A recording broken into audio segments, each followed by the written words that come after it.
네, 안녕하세요. 다이아몬드 조양현입니다. 이제 줌으로 접속하신 분들도 잘 들리시죠? 혹시 안 들리시면 채팅창에 올려주시거나 메시지를 주세요. 예, 회계년도 마지막 피너 미팅이네요, 오늘이. 회계년도도 바뀌지만 우리에게 가장 지금 크게 느껴지는 거는 세상이 바뀌고 있다는 거죠. 축의 전환이라고도 얘기하고, 그래서 이게 뭔가 세상의 판이 바뀌는 그때가 지금이고요. 그래서 사람들이 더 사실 힘들다는 느낌도 들고, 못 쫓아가겠다는 느낌도 들고, 그래서 사실 그냥 한마디로 얘기하면 정신없죠, 지금. 세상도 어수선하고 뭐 그런 것 같아요, 분위기가 전체적으로. 그래서 이렇게 많이 바뀔 때 사람들이 못 쫓아가는 게 뭐냐 그러면 변해야 된다는 것에 대해서는 분명히 알죠. 근데 다 변해야 되느냐 그것도 아니고 지켜야 될 게 또 있어요. 삶 속에서도 그렇고 우리가 또 아메이 사업 속에서도 그런 것들은 분명하죠. 그래서 축의 전환 시대라고 하는데 무엇을 지키고 무엇을 바꿀 것인가, 그 지킬 것을 상이라고 하고 변할 것을 바꿀 것을 변이라고 하면 경영도 그렇거든요. 그러니까 상과 변의 조화를 잘 지켜나가야지만 경영을 잘 하는 거죠. 뭐 대표적인 예가, 이게 기업의 구조조정할 때도 이 말을 굉장히 많이 쓰죠. 그러니까 대표적인 예가 삼성을 좀 들어요. 삼성이 3차 산업혁명 때, 그러니까 정보화 혁명 때 상과 변을 잘한 기업이죠. 무엇을 버리고 무엇을 지킬 것인가. 근데 사실 그거는 내부적으로는 이게 잘 구분이 안 가거든요. 내가 스스로 내 걸 잘 버리지 못해요. 그리고 내가 스스로 잘 변화를 도모하지도 못하고, 그래서 컨설팅 기업이 있고요. 세계적인 컨설팅 기업의 컨설팅을 받았죠, 삼성이. 그래서 기업의 전체적인 그 뭐 계열사 내지는 뭐 사업 영역 이런 것들의 구조 조정을 했는데 거기서 가장 아깝게 버린 게 뭐냐 그러면 삼성 자동차였어요. 그러니까 이건희 회장이 자동차 매니아라는 거는 뭐 누구나 다 아는 사실이었고, 그래서 오랜 그 수건 사업이었던 자동차를 만든 지 얼마 안 돼서 그걸 접었어요. 그러면 그거 스스로 내부적으로 구조 조정을 하려고 했으면 과연 그 결정을 할 수 있었을까? 쉽지 않았을 것 같아요. 그래서 이건희 회장이 그런 얘기했죠. 뭐 마누라와 자식만 빼고 나머지는 다 바꿔야 된다. 이런 마음을 가지고 실제로 상과 변을 들어간 거거든요. 그래서 자동차 이런 그 뭔가 미래는 모르지만 당장 지금 기업의 영향을 해치는 그런 일들은 다 버리고 전자 위주로 해서 반도체 위주로 해서 그 구조 조정을 한 거죠. 그래서 그걸 유지하면서 삼성이 세계적인 기업으로 지금 되살아난 거고요. 그때 우리나라에 뭐 빅3 하면 삼성, 현대, 대우 이랬었죠. 근데 지금은 그 기업들하고는 이미 격차가 너무 많이 벌어질 정도로 상과 변을 되게 잘한 거고, 그 중에 한 기업은 지금 아예 없어졌죠, 대우. 근데 가만히 보면요, 대우는 저 상이 없었다고도 얘기를 많이 해요. 대우 하면 떠오르는 주력 기업, 이게 잘 마땅치 않았죠. 뭐 이것저것 다는 하는데 뭐 하나 대우만이 그걸 할 수 있어. 그러니까 뭐 세계 경영 이런 얘기들은 많이 했었는데, 현대는 그때만 해도 건설이라는 타의 추종을 불허하는 뭐 그런 게 있었고, 삼성도 전자가 있었고요. 근데 대우는 그게 마땅하지 않았다는 거죠. 그러니까 자기만의 뭔가 분명한 색깔은 있어야 돼요. 그러니까 살아가는데도 그렇고 사업 속에서도 마찬가지 그런 얘기들을 좀 할 건데요. 변해야 할 것과 지켜야 할 것을 식별하는 지혜. 이게 이제 이게 마땅치가 않죠. 이게 보통 사람들이 그냥 내 스스로 그런 것들을 결정하기가 힘든 시대다. 그래서 그런 것들을 좀 고민을 해봐야 될 것 같고요. 그래서 내가 그런 어떤 전반적인 것들에 대해서 자꾸 뭔가 고민을 해봐야 돼요. 그냥 시간 무작정 흘러가면 또 금방, 지금 회계연도가 바뀐다고 하는데요. 제가 장담하는데 조금 있으면 한 해가 바뀌네요 이런 얘기를 할 때가 분명히 또 올 거예요. 불과 얼마 안 남았거든요. 12월 달 오면 이제 또 그런 얘기를 할 거고, 그래서 지금 심각하게 좀 고민하면서 내 비즈니스 아니면 내 삶 전체에서 뭘 지키고 뭘 버릴 것인가, 그런 고민들을 좀 심각하게 한번 해봐야 되는 때다, 이렇게 생각이 됩니다. 그래서 요즘 효율성, 효과성 이 얘기를 굉장히 많이 해요. 제가 얼마 전에 이제 뭐 그 대기업 기획실에 있는 제 친구를 만나서 이렇게 얘기했는데 자기들도 기대하지 않았던 효율이 확 올라간 부분이 있대요. 그러니까 굳이 뭐 이렇게 출근을 안 해도 괜찮다. 효율이 굉장히 높아진 거죠. 그 출퇴근하면서 보내야 되는 시간과 에너지를 안 쓰고도 업무는 잘 돌아가더라. 이런 부분이 있고, 그런데 효율은 좀 높아졌는데 결과가 잘 안 나와. 그러니까 일은 되는 것 같은데 뭔가 이게 실적으로 잘 연결이 안 돼 이러는 것도 있고, 그래서 기업에서 이제 그걸 갖고 고민을 엄청 하는 거예요.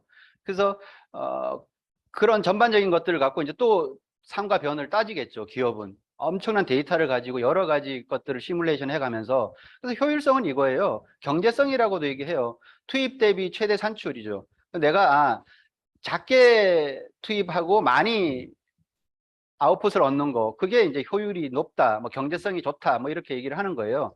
그래서 그런 부분이 코로나 시기에 디지털 트랜스포메이션을 하면서 그런 것들이 좀 일어난 부분들이 상당히 있어요. 그리고 효과성은 뭐냐라면 목적에 맞게 결과를 창출하는 거. 이건 뭐 경제성, 효율 이런 거 잘 모르겠어. 어떤 결과가 나와야 돼. 결과가 커야 돼. 이런 것에 초점을 맞춘다는 거죠. 그래서 굳이 이렇게 따지자면 목표를 이루기 위한 과정에서 경제적인 게 효율성이다. 이렇게 얘기를 해요. 그러면 이 효율은 지금 많이 나아졌다고 해요. 디지털화 되면서. 그러니까 그런 부분들에 대해서 너무 이렇게 이제 이렇게 빠져 있다 보면 뭐가 문제냐라면 원하는 결과를 못 얻더라. 이렇게 되는 거죠. 그래서 지금 그거 갖고 정답이 없어요. 기업도. 그러니까 이렇게도 해보고 저렇게도 해보고 막 하면서 내 사업 속에서도 그런 거 마찬가지라고 보는데요.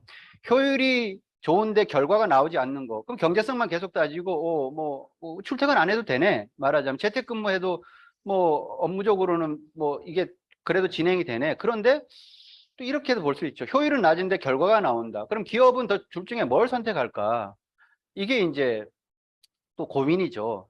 그러니까 뭐 결과만 쫓아가는 것도 바람직한 거는 물론 아니겠지만, 그렇다고 뭐 효율만 계속 따져서 결과가 안 나오는데 그 일을 계속 하는 것도 비즈니스 마인드로서는 기업의 어떤 그 뭔가 경영 원칙하고도 또 사실 좀 안 맞는 부분이기도 하죠. 이런 걸 갖고 고민을 하는 거고요.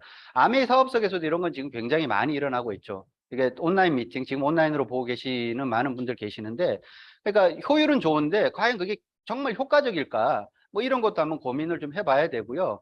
그렇다고 해서 그냥 효과를 따지기 위해서 그것만 고집하냐? 이것도 좀 또 다시 한번 찬찬히 살펴봐야 될 부분이다라고 생각을 합니다. 그래서 어쨌든 세상이 굉장히 많이 변하고 있는데, 우리가 변화나 트렌드 이런 것들에 대해서는 뭐 강의 시간에 굉장히 많이 좀 들어서 알고 있는데, 한 두 가지 정도 약간 그동안 우리가 조금 좀 간과했던 거, 내지는 미처 이렇게 살펴보지 못했던 변화가 요즘 이렇게 부각되고 있는 게 있어요. 그게 뭐냐라면, 첫 번째는 신중년의 부상이다. 예전에는 실버 세대라고 했는데 지금 그 말이 안 맞다 이렇게 얘기하죠. 그러니까 60세 이상을 실버 세대라고 불렀는데, 실버 세대라고 부르기에는 이 영역이 너무 왕성한 에너지를 가지고 있다는 게 요즘 이제 데이터로 나타나는 거예요. 그래서 60세 이상의 인구의 파워가 가공할 만한 거다. 그래서 그동안 우리가 뭘 주로 사실 초점을 맞춰서 분석하고 기업에서도 타겟팅을 해서 뭔가 그 부분을 살펴봤냐 그러면 2030 세대, 그래서 MZ 세대 이렇게 얘기했어요. 그래서 2030 세대가 뭐 앞으로 뭔가 이 경제 활동의 주축이 될 거다. 뭐 이런 어떤 부분들에 대해서 그 고민하면서 그쪽에 이제 연구를 많이 하다 보니까 이 연구에 답도 잘 안 나오고, 문제는 이쪽에서 구매력이 클 거라고 예상을 하고 잠깐 구매력이 커지는 듯 하다가 이게 구매력이 안 느는 거예요, 지금. 그래서 뭐 이 전체적인 경기의 위축도 있지만, 거기가 답이 아닌가? 지금 약간 이런 고민들을 하고 있는 거예요, 기업에서. 그래서 60세 이상의 인구 파워가 지금 커지고 있다. 더 살펴보면요, 전 세계 자산의 50%를 이 사람들이 가지고 있는 거예요. 그리고 지금의 60세 이상 70세, 80세들은 준비가 안 되고 그 나이가 된 분들이거든요. 근데 앞으로 이제 축의 전환이라면 10년, 20년 후를 내다본다고 그러는데, 10년, 20년쯤 되면요. 그때는 60세 이상들이 준비된 상태로 60세가 돼요. 지금 우리는 그런 얘기를 10년, 20년 전부터 좀 뭐 빨리 준비한 분들은 20년 전, 아니면 늦어도 고민들은 10년 전부터 하고, 지금 뭔가 40대, 50대 분들은 그런 거에 대해서 찬찬하게 준비하는 분들이 굉장히 많으세요. 그런 분들이 60세가 넘어가면 그분들은 더 이상 지금의 실버 세대하고 다른 느낌이죠. 그건 분명한 사실이잖아요. 그래서 지금 60세 이상의 인구가 전 세계 자산의 50% 이상을 가지고 있다고 하는데, 앞으로는 이게 점점 더 커지겠죠. 거기를 주목해 봐야 돼요.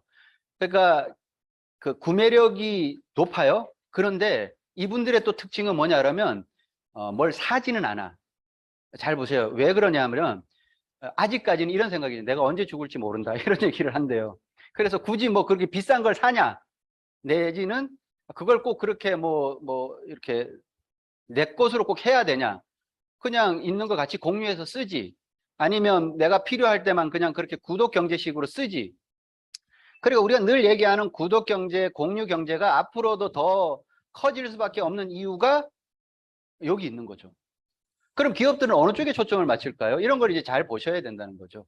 그럼 우리가 아메이 사업을 할 때 그동안 MZ 세대에 대해서 굉장히 많은 어떤 기대도 하고, 물론 앞으로 그 세대들은 경제활동이나 아메이 사업 속에서도 굉장히 큰 파워나 영향력을 끼칠 건 분명한데요. 60세 이상을 어떻게 보면 새로운 뭔가 비즈니스 파트너의 영역으로 둬야 되지 않을까. 기업도 마찬가지예요. 그래서 신중년 세대를 공략하자. 이게 이제 기업에서 지금 방향을 틀고 있대요. 그래서 단순 소비자가 아니고 그냥 구매력이 높아. 돈이 많잖아요. 이분들이. 그러니까 그냥 소비의 대상이 아니라 이분들이 가지고 있는 맨파워가 이게 굉장하다는 것에 대해서 또 이제 새롭게 뭔가 기업이 이 부분을 들여다보고 있는 거예요. 그래서 이건 아메이 사업 파트너가 아니라 기업에서 이분들 단순하게 구매 대상자나 소비자가 아니라 뭐로 보냐라면 사업의 파트너로 이렇게 이제 인식을 해야 된다, 이렇게 지금 나타나는 거예요. 그래서 그런 어떤 부분들을 깊이 있게 이제 이렇게 고민을 하는 거죠. 또 하나의 이제 큰 변화가 하나가 뭐냐라면 이제 긱 이코노미의 현실화가 되는 거예요. 우리가 이 얘기 굉장히 많이 들었거든요. 뭐 이제 정규직이 아닌 임시 형태, 고용도 그렇고 뭐 사업도 그렇고.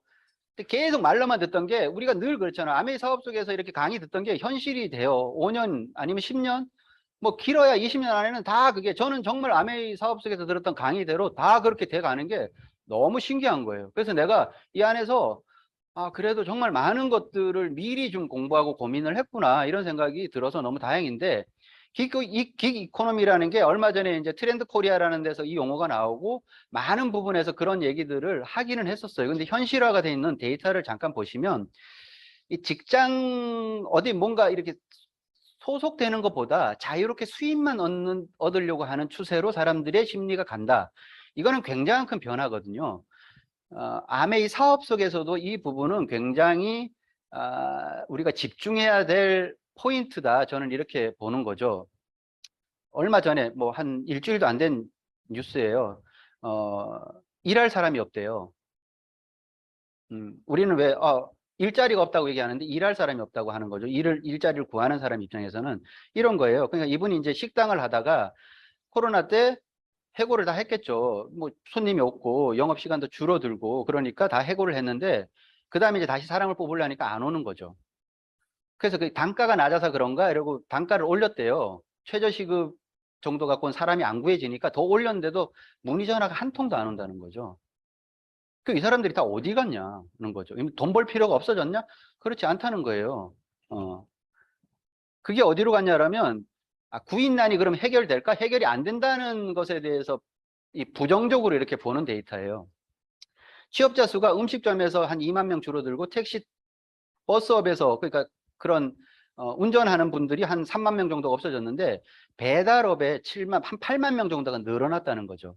그 사람들이 어디로 갔냐라면 저쪽으로 간 거예요. 배달. 그러니까 이제 저 용어 자체도 조금 지금은 좀 달라졌죠. 그러니까 사람들이 돈을 버는 곳을 이제 다른 곳으로 선택을 하기 시작했다.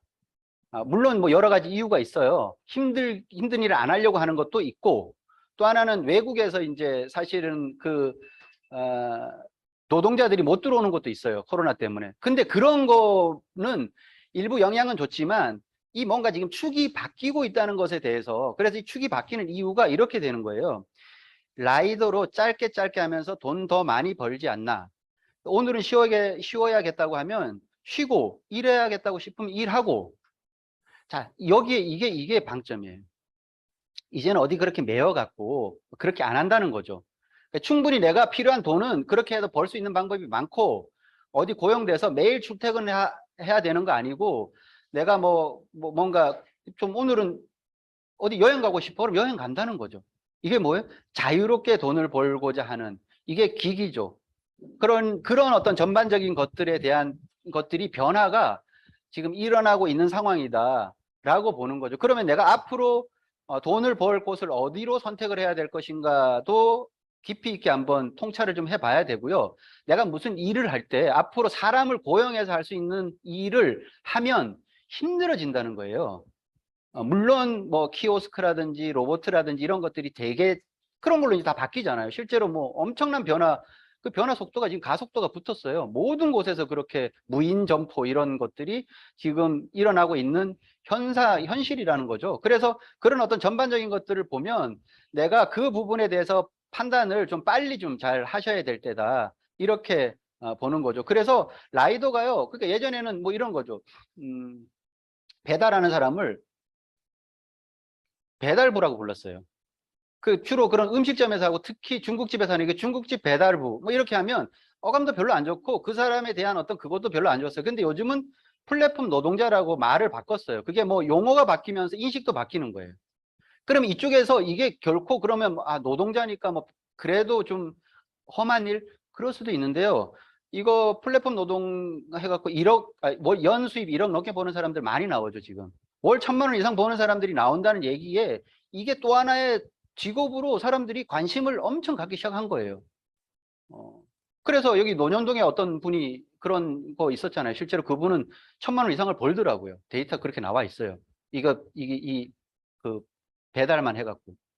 그러니까 그런 어떤 고정관념이나 내 머릿속에 있던 옛날의 어떤 그런 생각들을 버리셔야 된다는 거죠.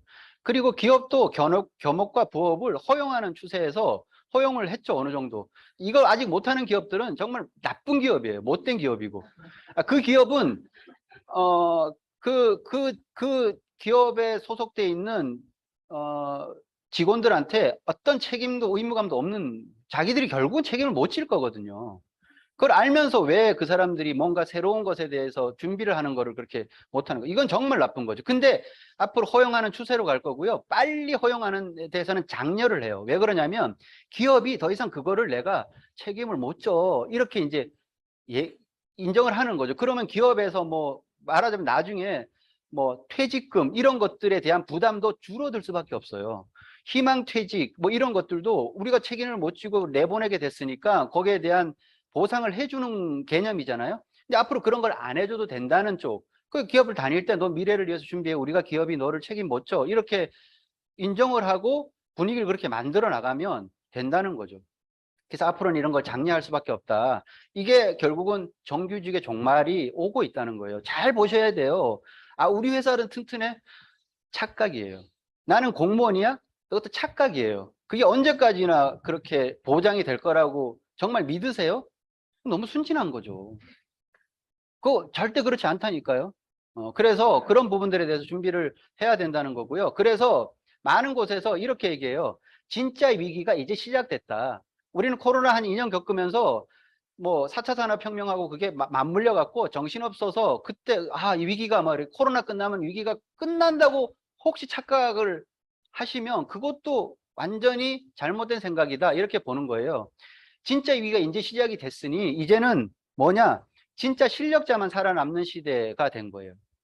우리 뭘 해야 되냐면 우리 선택은 프로페셔널 스튜던트라고 얘기를 해요. 예전에는 저 말을 이런 약간, 그러니까 공부가 직업인 사람이잖아요. 그러니까 대학을 졸업 안 하고 다시 대학원을 진학하고 그리고 학위를 계속 따고 그러면서 사회 진출에 대해서 뭐 겁나서 진출을 안 하는 건지 아니면 뭐가 더 그런지 하여간 계속 공부만 하고 있는 사람을 약간 냉소적으로 보던 단어예요. 프로페셔널 스튜던트. 얘는 직업이 공부야? 뭐 평생 공부만 할래? 뭐 이런 거죠. 학위는 계속 늘어나는데 뭘 아무것도 안 해. 그런 사람들을 좀 냉소하게 보던 말이었는데 이게 지금은 이렇게 바뀌었어요. 사회생활을 하면서도 끊임없이 치열하게 공부하는 사람들을 프로페셔널 스튜던트라고 이렇게 얘기한다는 거죠. 지금은 공부를 계속 해야 되는 때예요. 지금 내가 공부를 하고 있냐? 그게 내가 지금 준비를 하고 있냐에 어떤 바로미터가 될 거예요. 그럼 내가 지금 끊임없이 공부를 안 하고 있다 그러면 지금은 괜찮을지 몰라도 5년 안에 반드시 그거 준비를 안 하는 것 때문에 지금 있는 위치에서 쫓겨나던 지금 하고 있는 일에서 내가 경쟁력이 떨어지던 이렇게 될 거라는 거죠. 이건 분명한 사실이에요. 그래서 각 분야에서 최신 버전으로 무장한 전문가가 되라. 최신 버전이 방점이에요. 내가 그 일을 오랫동안 해서 뭐 눈 감고도 해. 뭐 이런 거 있어요. 숙련가라는 거죠. 그런데 최신 버전이 아니면 의미 없다. 이게 얘기하는 거예요. 아메이 사업 속에서 나 15년, 20년 해서 뭐 데모도 잘하고 퀸도 다 잘해. 최신 버전이냐는 거죠. 그게 아니면 의미 없다. 그래서 오리지널을 찾아라 이렇게 얘기해요. 자기만의 독자적인 컨텐츠. 이게 세상을 살아나가는 방법인데 누구 거를 카피할 수도 있어요. 그렇지만 자기만의 오리지널을 가지고 있는 사람은 엄청난 기회를 앞으로 보게 될 것이다. 그럼 이 내 세상이 오는 거죠. 누구나 이렇게 흉내낼 수 없는 자기만의 컨텐츠. 그래서 오리지널을 찾아라. 진짜라는 거죠, 진짜. 카피 안 된 자기 거, 이런 개념이에요. 그래서 뭐, 아메이 사업 속에서도 자기만의 어떤 그런 경쟁력을 있는 것들 찾아내는 방법도 있죠. 그래서, 스킬을 키워야 되는데 그게 기존에 있던 스킬들을 리스킬링 하는 어떤 그 부분들도 분명히 있어야 되고요. 스킬을 더 업 시켜야 되는 거죠. 그래서 업스킬링 이런 얘기들을 지금도 많이 쓰고 있지만 앞으로 훨씬 더 많이 쓸 거다. 그래서 지금 하고 있는 일이 내가 좀 안다고 해서 머물러 있으면 절대로 안 되고 그걸 계속 다시 리마인드하고 리스킬링을 해야 되는 거고요. 그리고 거기서 리스킬링만 하고 있으면 안 되고 업스킬링을 해야 된다 이거죠. 계속 그렇게 변화를 해야 되는 거예요. 그래서 나중에 기업도 스포츠 팀처럼 된대요. 스포츠 팀, 프로팀 어떻게 돼요? 나이, 경력, 그 사람이 뭐 운동을 뭐 몇 년 했고 우리 팀에서 몇 년 있고 아무렇지 중요하지 않아. 그 사람 무슨 나이는 오히려 많으면 경쟁력에서 뒤처지는 게 스포츠 팀의 세계예요. 그래서 오직 그냥 딱 하나 실력만으로 평가를 하는 거예요. 그 실력만으로 연봉을 정하고 실력만으로 이 사람을 계속 우리 팀에 둬야 될지 내보내야 될지 결정하는 거예요. 무자비한 프로들의 세계죠. 그래서 그냥 하루아침에 방출 그러면 나가는 거예요. 무슨 안 나가겠어요 데모하고 이런 거 아무 소용 없어지는 시대로 이렇게 온다는 거죠. 그래서 스포츠 팀처럼 기업도 그렇게 될 거다라는 거죠. 그래서 미래의 경쟁 상대가 우리가 로봇이나 AI라고 생각을 하는데요. 로봇이나 AI가 아니라고 얘기하죠. 미래의 경쟁 상대가 뭐냐라면 미래의 경쟁 상대는 자기 자신이라는 거죠. 어떤 자기 자신? 변화하지 않는 자기 자신이라는 거예요. 변화하지 않고 계속 있는 그 사람이 미래에 있는 가장 나의 그 큰 적이 될 거다 이렇게 얘기를 하는 거예요. 말하자면. 그래서 어제 나와 경쟁을 하라는 거죠. 그래서 어제보다 오늘 좀 나아졌으면 잘하고 있는 거고요. 오늘보다 내일 더 나을 계획을 갖고 있으면 그거 아주 방향이 좋은 거고 그래서 한 달 후에 내가 더 나아질 거야. 지금 현재로 평가할 필요가 전혀 없어요. 그런 방향이 맞고 내가 그런 프로그램을 가지고 있다고 하면 뭐 된다는 거죠. 그래서 우리가 어쨌든 비즈니스 쪽으로 조금 들어오면 변해야 될 것과 유지해야 될 게 있어요. 변해야 될 건 좀 딱딱한 생각이에요. 그리고 오랫동안 이렇게 머물러져 있는 타성에 젖어 있는 그런 생각들. 그게 고집이 될 수도 있고 어떤 사람은 그래요. 나만의 기준이라고 얘기하는데 그거 고집이에요. 대개 경우. 그리고 그걸 원칙이라고 우리 오래된 경험에 의해서 만들어져 있는 것들 있잖아요. 그런 여러 가지 비즈니스적인 그런 우리가 강조하는 것들이 있죠. 그게 세상의 변화에 따라서 다 변해야 된다라는 마인드를 열어놔야 돼. 뭐가 변할지는 이걸 변화의 마인드를 열어놓으면 그게 보여요. 그래서 똑같은 방법을 계속 주장하지 말고 내가 옛날에 이거 해갖고 정말 잘 됐었거든. 뭐 이런 얘기 계속 얘기할 필요도 없고 스폰서가 과거에 자기의 그 경험만 가지고 계속 상담을 하거나 그걸 계속 주장을 하면 안 맞는 거죠. 지금 또 상황에서. 그래서 사람에 따라서도 달라져야 되고 시간에 따라서도 달라져야 돼요. 옛날에는 통일된 방법을 되게 요구를 했었어요. 그걸 원칙이라는 범위로 이렇게 포장을 좀 했었고요. 근데 지금은 그런 시대가 아니라는 거죠. 그리고 변해야 될 건 부정적인 태도. 그거 있어요. 이게 오랫동안 뭔가에 머물러 있으면요.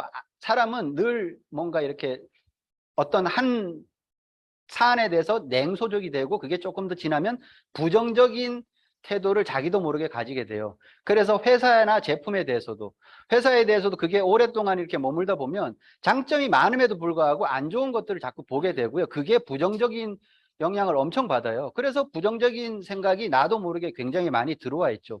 제품에 대해서도 그래요. 요즘 사실 아메이 코어 제품은 아닌, 그러니까 뭐 L400이라든지 25센트 라이드라든지 그다음에 이번에 나오는 리플렉서라든지 이런 것들은 아메이 코어 제품이 아닌데 새로 세상의 필요에 의해서 개발하고 나온 제품이라는 거죠. 이거를 부정적으로 보는 사람들도 있어요.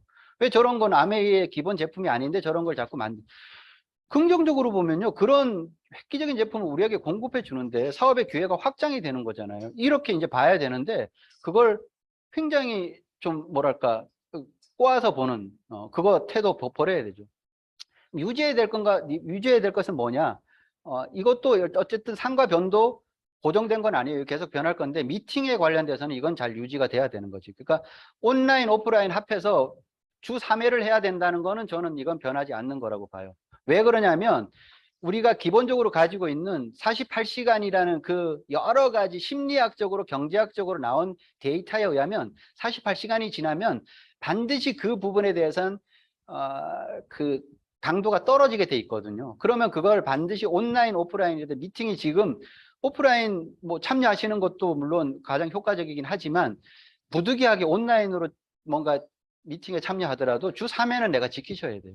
이거는 변하지 않는다고 저는 봐요. 이거는 지켜야 되는 내용이고 그리고 오프라인이 더 우선이 돼야 된다는 것도 변하지 않는 상식이에요. 그러니까 저는 아메이 비즈니스의 특징 때문에 그러는 거예요. 그렇다고 오프라인이 없으면 아메이 사업이 안 된 그거 아니에요. 그게 아니라는 건 이미 증명이 됐어요. 충분히 가능한데 우리가 비즈니스적으로 아까 효율성, 효과성 따질 때 결국은 내가 어떤 걸 선택할 것인가 결과를 만들기 위해서는 저게 훨씬 중요한 거. 그리고 10코어, A스텝 이런 것들은 안 변해요. 이거를 내가 세상이 변했는데 뭐 10코어를 하라 그래. 이런 혹시 생각을 하고 있다고 하면 이건 이제 아닌 거지. 그 A스텝 패턴이 바뀌냐? 안 바뀌어요. 보완은 되고 그 안에 있는 내용들은 바뀌어요. 그렇지만 또 추가가 될 수도 있죠. 10코어가 11코어로 뭐 추가가 될 수는 있지만 어쨌든 지금 이런 것들은 중요도는 그 다음에 노트 하는 거 이런 것들은 꼭 지켜나가야 됩니다. 중요한 건 LOS 10이죠. 이게 이제 각자 이렇게 떨어져서 굳이 안 모여도 된다니까 혹시 착각을 하는데 내가 혼자서도 이런 것들을 좀 해낼 수 있지 않을까? 그거 굉장히 위험한 생각이에요. LOS 10이 무너지면 비즈니스는 끊어져요. 저는 제가 그냥 지금까지 그래도 나름 뭐 저도 스폰서 눈에는 부족한 게 있겠죠. 그렇지만 LOS 10을 나름 그래도 지키고 있다고 뭐 스스로는 생각을 하는데 저는 예전에 이 그림을 보면서 소통 이런 것들이요.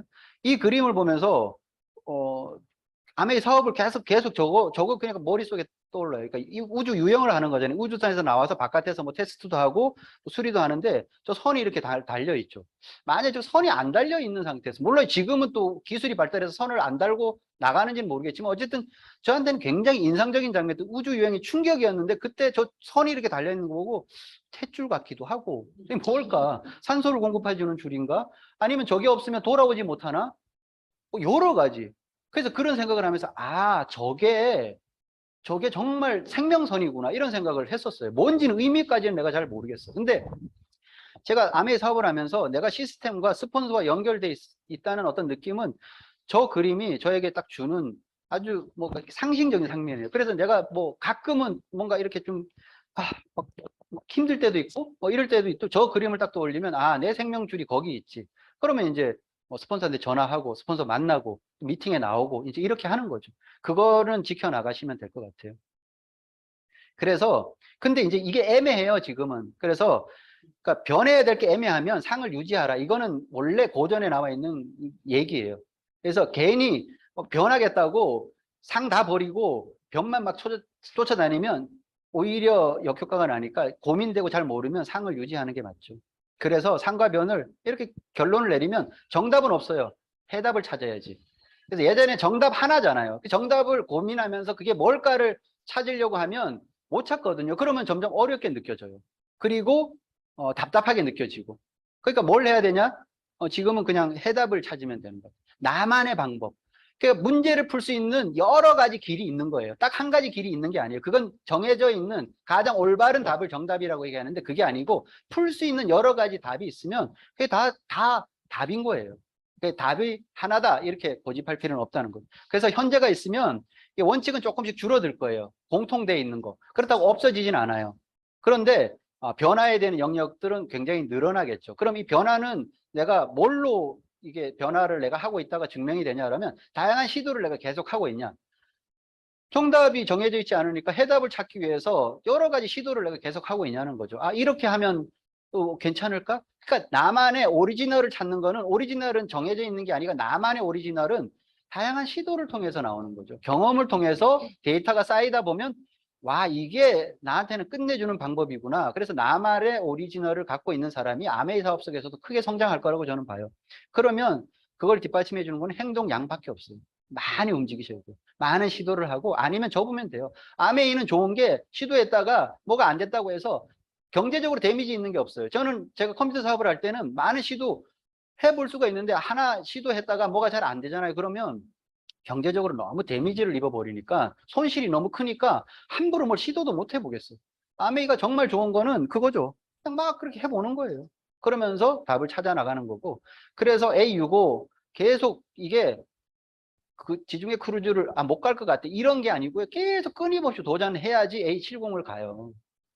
결국은 A70을 가야 되잖아요. 다이아몬드가 돼야 되잖아요. A65는 재정적으로 고민을 끝내는 단계라고 하면 A70은 내가 어느 정도는 뭔가 원하는 삶을 살 수 있는 그런 수준까지 올라가는 거니까 여기까지 계속 가는 행동량을 정말 늘리셨으면 좋겠어요.